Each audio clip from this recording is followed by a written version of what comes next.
네, 안녕하세요. 아마도TV 한현입니다. 오늘은 김나비의 시 읽어주는 마을에서 아주 독자들에게 행복을 주는 시인 김나비님의 시인 4년 만에 시집 발간식을 갖겠습니다. 작년에 혼인비행에 이어서 등단 4년 만에 시집을 냈다고 합니다. 시집 제목이 오목한 기억. 축하드리겠습니다. 감사합니다. 오늘 이렇게 축하해주기 위해서 동료, 선배, 시인분들이 이렇게 많이 참여를 해주셨습니다. 아주 이렇게 양력을 보니까 아주 좋으신 분들이 많은 것 같습니다. 먼저 우리 김정범님 시인 와주셔서 감사합니다. 안녕하세요, 김정범입니다.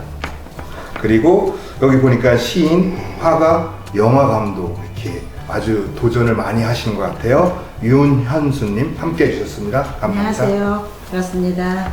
네, 박수. 사실은 처음에 감독님도 있다 그래서 이장인님이 감독인 줄 알았어요. 고맙습니다. 강동대학교 교수님이자 시인이신 이장인님 함께 해주셨습니다. 네, 반갑습니다. 그리고 사실 심옥수님 여기 보니까 2017년 청주 공예 비엔날레 문학 감독이셨네요. 네, 함께 해주셔서 감사합니다. 네, 안녕하세요. 박수를 주는 수옥수입니다. 만나뵙게 돼서 반갑습니다. 네, 감사합니다. 네. 오늘 이렇게 김나빈 시인님께서 4년 만에 이렇게 창간을 해주셨는데 그 소감 및 어떤 준비 과정을 좀 이야기를 해주시죠. 네. 등단 이후 4년 만에 제가 첫 시집을 냈습니다. 이 시집은 4년의 기록이라기보다는 어떻게 보면 제 평생의 기록인데요. 내고 나니까 또 아쉬운 점이 굉장히 많습니다. 제 시는 일반인 독자들이 읽기에 되게 좋은 시다, 감동이 있다 이렇게 느끼지는 못할 것 같아요. 좀 불편하실 거예요. 그래서 제가 시를 쓸 때 항상 염두에 두고 있는 게 남들과의 어떤 차별성 그런 것들을 염두에 두고 있는데 그래서 가슴을 훅 치고 오는 감동이라든지 뭐 이런 것들이 있지는 않아요. 그리고 읽다 보면 이게 무슨 말이야 이렇게 생각하시는 부분도 굉장히 많을 거라고 생각이 돼요. 그래서 불편해서 다시 한번 읽고 읽으면서 또 다시 한번 생각해보게 독자로 하여금 하는 게 제 시를 쓰는 어떤 의도라면 의도고 목적이라면 목적인데요. 모든 사람들이 제 시를 사랑해주는 건 원하지도 않고요. 그렇지도 않을 거고요. 그렇지만 이렇게 쓰는 사람도 있네 라고 단 한 명이라도 있다면 그것으로 저는 행복하겠습니다. 네, 그럼 제가 한 가지 궁금한 게요. 불편하다고 생각되는 이유가 소재예요? 아니면 언어의 선택이에요? 언어의 선택 면에서도 그렇고요. 소재 면에서도 그렇고요. 기존의 그러니까 서영 씨처럼 이렇게 아름답고 예쁜 그런 언어가 아니에요. 저는. 네. 그래서 그 부분들이 다 불편할 거라고 생각을 합니다. 누구 영향을 특별히 받으신 건가요? 어떤 시인의 영향을? 여러 사람의 영향을 다 받았죠. 굉장히 많은 사람들의 영향을 다 받았다고 생각을 합니다. 그래서 뭐 정진규 선생님, 정진규 시인님에게 제가 시를 배웠고 또 임승빈 교수님께도 배웠고 함기석 시인님께도 배웠습니다. 그래서 여러 사람들의 영향을 다 받았다고 생각을 합니다. 다 고맙고 감사한 분들입니다. 네, 뭐 그런 시인도 계시지만 또 가까운 곳에서 이렇게 선배 시인님, 청주에 있는 선배 시인님들한테도 영향을 많이 받았을 것 같아요. 그래서 과연 그 선배 시인님들께서는 정말 어떻게 생각하나 덕담께 한번 들어보겠습니다. 우리 김정범 시인님부터 이야기해 주시죠. 네. 우선 지금 김나비 시인께서 말씀하신 굉장히 중요한 말씀을 하신 것 같은데 새로움이라는 문제, 아마 예술을 하시는 분들이 아마 누구나 다 처음부터 생각하고 겪는 문제가 새로움일 거예요. 네. 언어 문제라든지 아니면 시 작품의 문제라든지 이런 것들도 역시 어떤 새롭게 뭔가를 새로 창조해내고 또 새로운 언어를 또 창조해내고 시에서의 어떤 새로움을 추구하고 이런 것을 통해서 창조자로서 자기 어떤 시인이 되고 싶어하는 그런 열망을 많이 가지고 있지 않으셨나 그런 생각이 듭니다. 다음은 우리 이렇게 많은 것을 도전하고 계신 것 같아요. 그래서 우리 윤현수님께서는 어떻게 생각하시나 한번 덕담 한 말씀 해주시죠. 덕담기요. 네, 김나비 선생님의 이제 시가 저도 같이 이제 함기수 선생님하고 같이 공부를 해봤지만은 이제 새로운 걸 창조하려고 노력을 하더라고요. 지금 시는 이제 김나비 선생님뿐 아니라 딴 분들도 저희들이 어릴 때는 어려워서 네. 이해를 못할 때가 많아요. 같은 시인끼리도. 같은 시인끼리도요. 근데 지금 제가 이제 이 독이라는 시를 잠깐 이제 오늘 이제 시집을 바꿔서 읽어봤는데 그렇지도 않아요. 정서가 참 좋고 이 독이 우리나라 독이 항아리지만은 옛날부터 내려온 독 그 엄마의 마음 또 여자의 마음을 잘 그려낸 것 같더라고요. 인간 김나비는 어때요? 야물고 네. 사람이 야물고 착하고 노력하는데 네. 참 본받을 만해요. 그래서 제가 나이는 먹었지만은 늘 함께 이제 엊그저께도 이 책을 냈다 하길래 함께 있기를 늘 함께 있기를 기원한다고 이제 문자를 보냈어요. 근데 야무락지고 네. 진짜 누구 집 며느리 이제 아주 장가를 잘 갔다 그래요. 그 남편분이 그거 아시나 모르겠네. 제가 남편분한테도 장가 잘 갔다 했을 거예요 아마.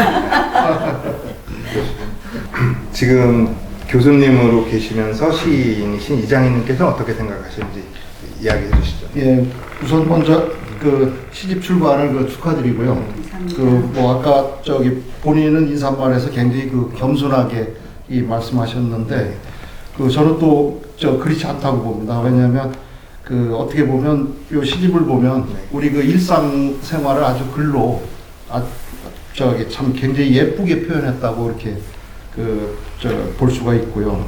그래서 그 계속해서 좋은 걸 저 많이 써주시고 또 제가 조금 이제 바람이 있다면 요 시집이 이제 4년 만에 또 나왔는데 4년 후에는 지금 이제 그 저 낮에는 이제 아이들을 가리키고 있는 그쪽인데 오히려 그 아이들의 어떤 일상을 좀 글로 담아가지고 좀 이렇게 이 표현해주면 저 그거를 읽음으로 해가지고 우리도 다시 동심으로 돌아갈 수 있는 그런 좀 저기 기대를 해보면서 다시 한번 그 출간을 축하드립니다. 아, 제 마음을 읽으셨네요. 다음은 우리 심옥수 시인님께서 어떻게 생각하시는지. 네, 먼저 본인 이 비행 후에 이제 4년 만에 하셨는데 축하드리고요. 그 김나비 시인하고 이제 저하고의 이제 관계는 참 그 많이 저한테 도움을 준 저 시인 후배인데요.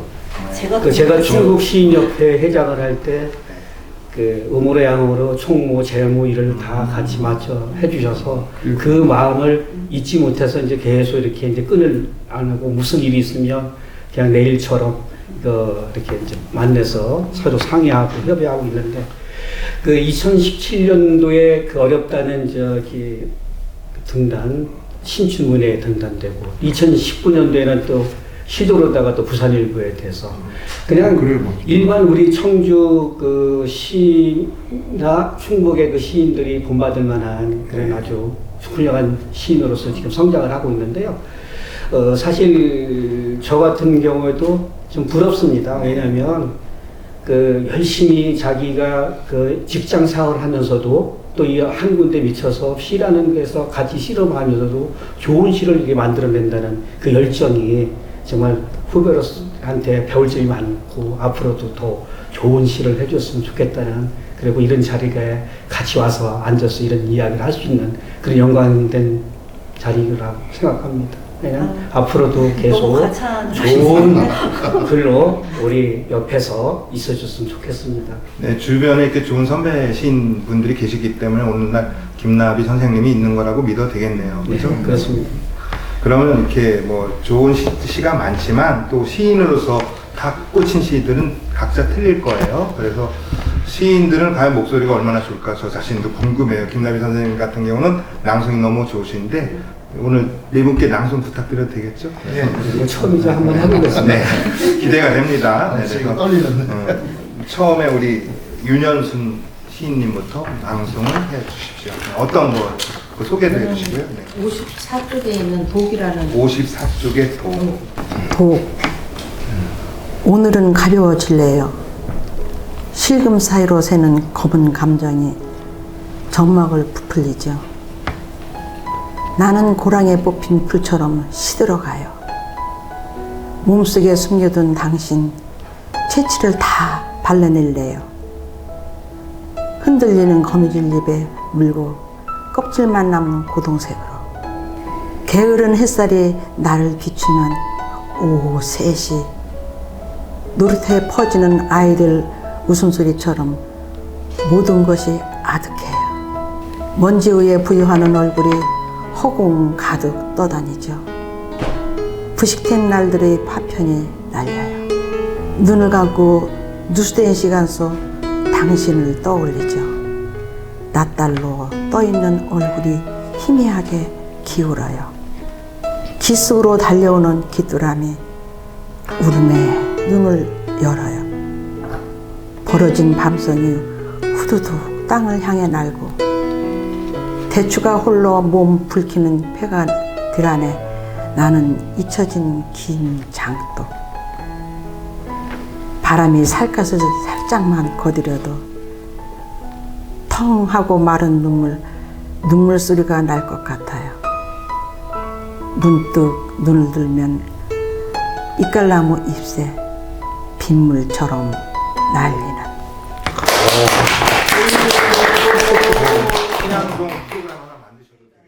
다음은 우리 이장희 교수님, 시인님께서 또 예, 저는 그 백쪽에 있는 무심천에서 백조, 예, 청주를 굉장히 사랑하시는 분이에요. 예, 네. 예, 또 무심천, 이 무심이라는 말을 굉장히 좋아하는 그런 분입니다.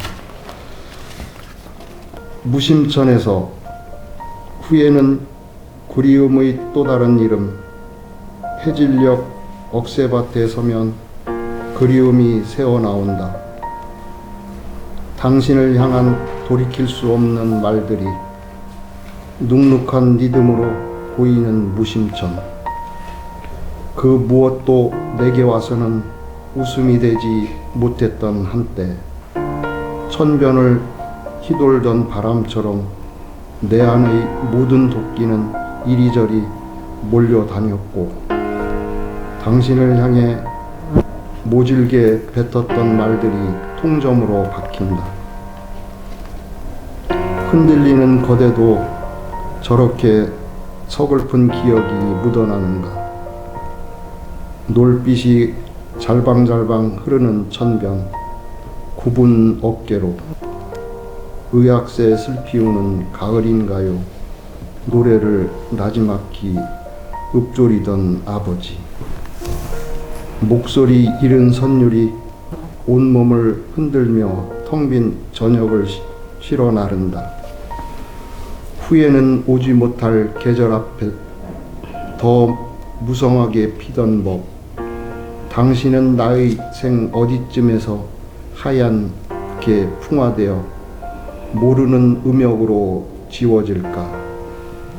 조율되지 못한 그리움이 후렴처럼 쌓이고 까마득한 회한이 들끓는 물 위로 당신은 새가 되어 살며시 내려앉는다. 다음은 이렇게 경제적으로 좋은 이름이죠. 억수라는 이름. 심억수 시인님께서 이렇게 또 낭송해 주시겠습니다. 날마다 억수로 좋은 날입니다. 심었어요. 오늘 이렇게 김나비 시인의 시집을 보면서 여름이 질다라는 시가 있더라고요. 124쪽.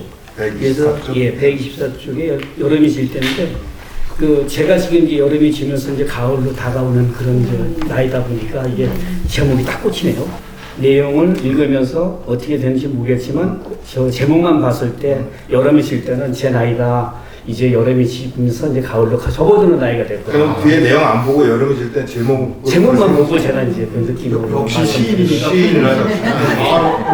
아니 딱 그 말 진짜 딱 맞으시네. 네, 여름이 질 때 가을이 마당에 성큼 발을 들인다. 서늘한 바람을 벗어 나뭇가지에 걸고 손에 든 노란 향기 하단에 내려놓는 가을은 여름이 내미는 햇살 주스 한 잔을 마신다. 여러분 몸이 바짝 말라가고 있다. 꽃피던 날을 앞치마에 매달 흘러내리는 시간을 애써 핀으로 묶어놓은 여름은 양팔을 다져서 눈이 시리다고 한다. 한때 여름을 소장하고 싶었던 가을은 잠시 들른 것이다. 여름이 입을 연다.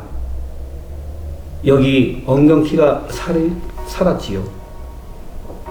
메밀꽃이 조용히 앉아 있었지요. 푸르른 알들이 꿈틀거렸지요. 가을은 그냥 먼 산만 바라본다. 굵은 여름에 손색이 젖어들고 어린 코스모스가 가을을 힐끔거린다. 여름의 얼굴은 구겨진 파지가 된다. 가을은 여름을 한동안 바라보다 다시 바람을 입고 화단에 내려놓은 노란 향기 등에 쥐고 일어선다. 나뭇잎이 포석이며 내려앉는다. 성우 목소리시네요. 근데 아까 그 얘기를 듣고 이 시를 들으니까 이 시 전체가 그거하고 맞는 것 같아요. 그죠? 아니 왜냐면 우리가 인생을 살다 보면 그 사람이 사느라 갖다가 사계대 비유를 많이 하잖아요. 네. 젊었을 때 봄, 청년 때는 여름, 저기 할 때는 중년일 때는 가을, 저기 겨울은 이제 노년 네. 이랬듯이 제가 이제 서서히 가을로 가는 대목인 그런 나이가 되다 보니까 가을 가장 좋은 계절입니다. 아 그러니까 제가 희망이 있는 거죠. 결실의 계절이니까 저는 아직 무공개가 희망입니다. 가장 좋은 언어. 그러니까 그게 좋은 게 아까 느꼈지만은 낭송하다. 가을은 여름을 한동안 바라보다 네. 다시 바람을 입고 화단에 내려놓은 노란 향기 등에 지고 일어선다. 그러니까 희망을 가지고 다시 한번 내다는 다시 도전을 하시겠다. 예, 그런 게 막 가슴이 와닿네요. 이 시를 살리는 것 같아요. 네. 가오전 인생 2막을 기대하겠습니다. 그때 되면 또 저기 김나비 시인께서는 또 더 좋은 시가 있어서 그때 또 꿈을 또 아니 제가 숙제를 줬잖아요. 예. 4년을. 그 동시에 빠져볼 때도 있을 테죠. 네. 우리 마지막으로 김정범 시인님께서 좋아하는 시를 낭송하시고 전체적인 평론을 부탁드리겠습니다. 네.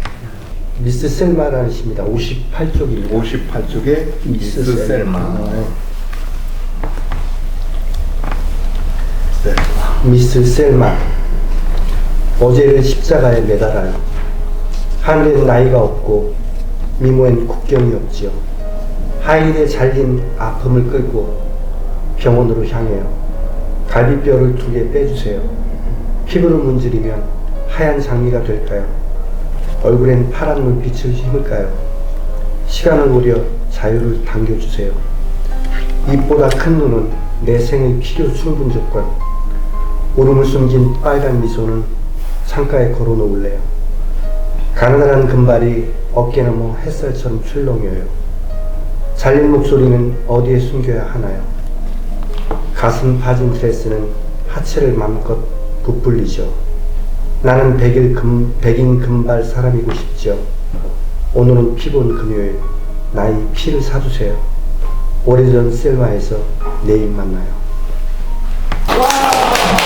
근데 이 시는 이렇게 뭐 제가 잘못 판단했는지 몰라도 이렇게 운동권 했을 때 그런 어떤 시 요소도 약간 있는 것 같아요. 그죠? 그런 분위기가 시인이 지금 주를 다뤄주었어요. 그래서 셀마가 미국 엘라바마주 동부의 인권운동의 중심지다라는 그 주를 달아주셨는데 본 적이 있는 것 같아요. 예, 그래서 사실은 이 셀마는 굉장히 미국에서는 정말 인권운동의 성기처럼 여겨지는 그런 곳입니다. 여기서 미스 셀마는 흑인 인권운동을 했던 어떤 그 여성의 대변자, 구체적인 어떤 사람을 지명하지는 않았지만 여기서는 그 여성의 대변자라고 할 수 있는 그런 상징적인 의미를 갖고 있는 그 이름이죠. 미스 셀마는 1965년도에 인권운동을 시작을 했는데 그 당시에 이제 투표권이 흑인들이 없었습니다. 네. 투표권이 없었고 그 다음에 인종차별 문제라든지 아니면 인종분리 문제 이런 것들이 상당히 많이 있었죠. 이게 이제 인종분리 문제로 나와 있는 사진인데요. 이렇게 보면은 여기 보면은 카와드라고 써 있고 그리고 웨이팅 룸이라고 써 있죠. 그래서 유색인종들은 기다리는 방, 그다음에 이런 버스 같은 데도 마찬가지로 분리가 됐었고, 또 심지어는 이런 극장 같은 데 보면은 극장도 역시 렉스 시어터라고 되어 있는데 카와드 피플 해서 유색인종들은 그 가는 그 극장이 따로 있었던 거예요. 60년대. 사실은 우리는 굉장히 발달된 나라가 미국이라고 생각을 하는데 그 당시만 해도 굉장히 그 흑인들 상황이 열악했었던 거죠. 그리고 투표권이 없었습니다.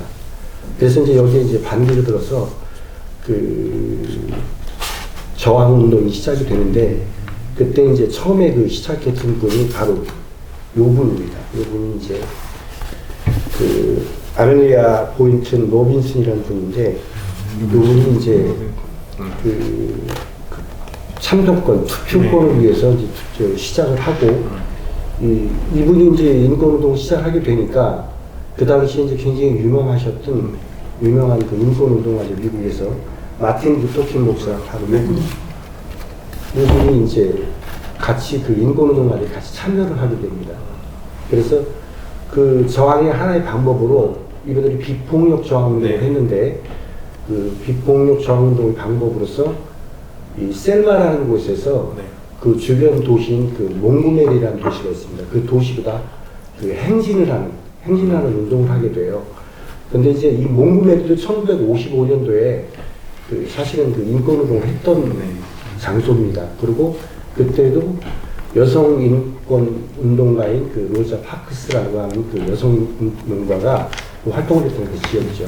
10년 만에 이제 1965년도에 이제 그 운동을 하게 되는데, 이 시에서 잠깐 나오지만은 이 브러디 선데이라고 해서 피해 일요일 3월 7일날 처음 시작을 하는데요. 이때 이제 굉장히 억압적인 상황이 벌어집니다. 사람도 죽게 되고 다치게 되고 결국은 실패를 하죠. 그래서 이분들이 3월 7일날 행진을 하다가 실패를 하고 3월 9일날 또 다시 또 시도를 하다 실패를 하고 다시 3월 17일날 그 시도를 합니다. 해서 결국은 5일 동안 걸어서 몽고메리라는 곳에 이제 이렇게 도착을 합니다. 그래서 이제 이 운동이 성공적으로 결국은 끝나죠. 그래서 당시에 그 존슨 대통령이 1965년도 8월 6일날 결국 이제 그 법안에 서명을 하고 참정권 갖게 된 그런. 이거로 인해서 참정권이 생긴 거예요. 예. 그래서 아주 굉장히 그 유명한 그 셀마가 유명한 곳이고요. 영화로도 2014년도에 만들어졌습니다. 그럼 김나비 선생님은 이 스토리를 다 알고 이 시를 그렇죠. 저희는 이제 관심을 갖게 되는 그거에 대해서 자료조사를 다 하니까 이제 여기서 저는 이제 이건 금요일로 표현했거든요. 사실은 일요일인데 금요일이 이제 서양이나 이런 데서는 굉장히 불안한 날이잖아요. 13일에 금요일. 그래서 그거를 감안해서 금요일로 표현을 한 겁니다. 평론을 해주신 그 황치복 선생님, 그 황치복 평론가는 이 시집 전체를 어떻게 평가를 하셨냐면, 과거의 아픈 기억과 삶에 대한 열망의 충돌, 그리고 새로운 삶에 대한 가능성의 타진, 이게 첫 시집에 나타난 세계라고 할 수가 있다라고 말씀을 하셨고, 그리고 표사를 써주신 황기석 선생님, 황기석 시인은 상처의 시간대, 기억 숲으로 날아가는 나비 자연 비행술, 나비가 공중에서 그리는 파문, 그것이 그녀의 시다, 이렇게 또 표현을 해주셨습니다. 이 시를 하다 보면 목소리가 좀 좋아지나요? 그런 건 아니고 저기 김나비 시인께서 일부러 목소리 좋은 사람을 오늘 뽑은 거예요. 낭송을 하려고. 지들보다 훌륭한 나는 연락받은 게 없는데. 지들보다 더 훌륭한 시인들도 많고 지인들 많은데도 불구하고 이렇게 불러줘서 진행을 이렇게 매끄럽게 이렇게 또 진행을 해주시고 그러니까 지들이 좀 마음 편안하게 시간을 지낸 것 같아요. 그래서 이제 저 개인적인 바람이면 일반 시민들이 이제 볼 거 아니에요. 아마도요. 그런데 그 사람들이 시를 또 우리가 너무 어렵게 얘기해서 더 시를 멀리 할까봐 걱정이 되는데 그러지 않고 잠시나마라도 그 시에 마음을 좀 열어보는 그런 시간이 됐으면 좋겠어서 될 수 있으면 우리가 누구를 만나든 뭘 하든 전문가적인 용어보다는 일반 생활 속에서 접할 수 있는 그런 이야기들을 많이 좀 했으면 좋겠다는 생각이 들었습니다. 그래, 모르신 말씀. 중요한 말이죠. 네. 어쨌든 뭐 문학이라는 것도 대중 속으로 들어오는 세상이잖아요. 종교도 그렇고. 그래서 오늘 이렇게 좋은 선배 시인님께서 분들께서 이렇게 좋은 시낭송을 선물 드렸던 것 같아요. 그 답례로 우리 김나비 선생님이 여기 대표작 기억 속에서 오목한 기억을 낭송으로 화답을 해주시죠. 네. 오목한 기억. 나는 걸어다니는 화석이지. 아득한 어제의 내일에서 말랑말랑하게 오늘을 사는. 지금 난 미래의 어느 지층에서 숨을 쉬고 있는 걸까? 오지 않는 시간 속 닿을 수 없는 먼 그곳엔 오늘이 단단하게 몸을 굽고 있겠지. 거실에 흐르는 쇼팽의 녹턴도 조각조각 굳어가겠지. 밤마다 창밖에 걸었던 내 눈길은 오지마을 흙벽에 걸린 마른 옥수수처럼 하얗게 굳어 있을 거야. 이번 생은 사람이라는 포장지를 두르고 살지만 삐걱이는 계단을 밟고 내려가면 지하 1층쯤 지층에는 내가 벗어버린 다른 포장지가 파지처럼 구겨져 있겠지. 기억이 모두 허물어진 나는 나를 몰라도 어둠은 알겠지. 귓바퀴를 맴돌며 내가 벗은 문양을 알려주려 속살거릴 거야. 수억 년 전부터 지구를 핥던 어둠은 소리 없는 소리로 구르며 둥글게 사연을 뭉치고 있겠지. 눈사람처럼 뭉쳐진 이야기를 은근하게 나르겠지. 내가 갈 수 없는 시간 속으로 부는 바람의 몸통. 그곳에서 난 검은 항아리 위에 새겨진 기러기처럼 소리를 지운 채 지친 날개를 누이겠지.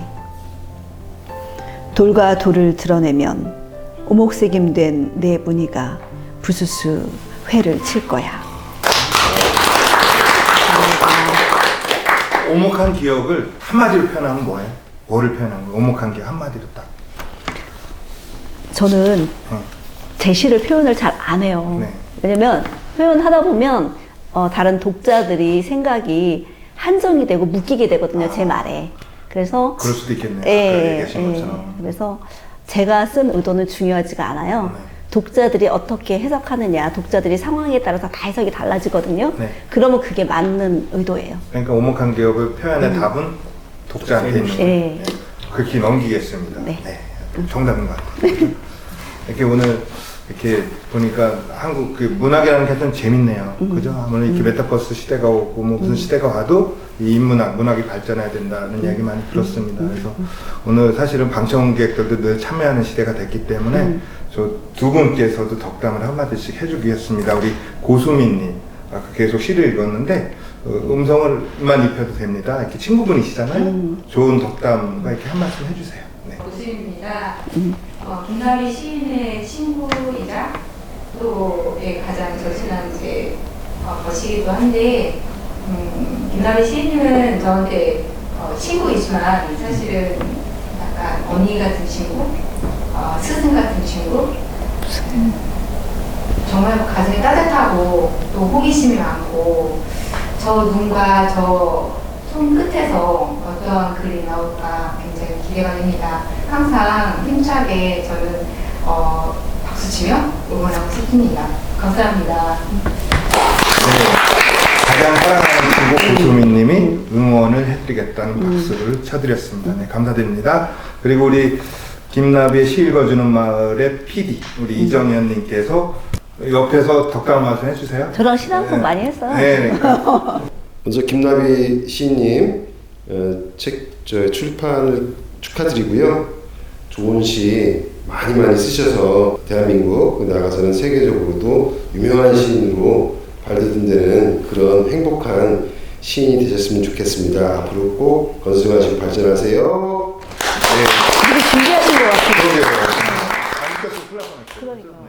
이렇게 좋은 말씀과 신앙성 그리고 우리 김나비님의 이야기도 다 들어봤습니다. 끝으로 맺은말로 오늘의 그 시 김나비 시인님의 출간식을 마치겠습니다. 맺은말 해주시죠. 바쁘신 중에도 정말 귀한 시간을 내주신 선배님들 그리고 친구 너무 감사드립니다. 정말 귀하신 분들이거든요. 그리고 정말 그 사회적으로 굉장히 바쁘신 분들이고 오늘도 행사가 여러 군데 있었다고 들었는데 다 물리치시고 기꺼이 참석해 주셔서 너무 감사드립니다. 늘 저에게 든든한 지원군이 되어주시고 버팀목이 되어주시고 제가 힘들 때 옆에서 늘 잡아주시고 격려해 주셔서 너무 감사드리고요. 그 보답으로 앞으로 더 열심히 쓰는 그런 시인이 되겠습니다. 고맙습니다. 네, 앞으로 더 열심히 쓰는 시인이 되겠습니다. 4년 후에 다시 이 시간을 약속하면서 박수와 함께 오늘의 모든 모임을 마치겠습니다. 너무 감사해요. 네, 수고하셨습니다. 4년 후에 그 숙제를 먹고 네, 4년 후에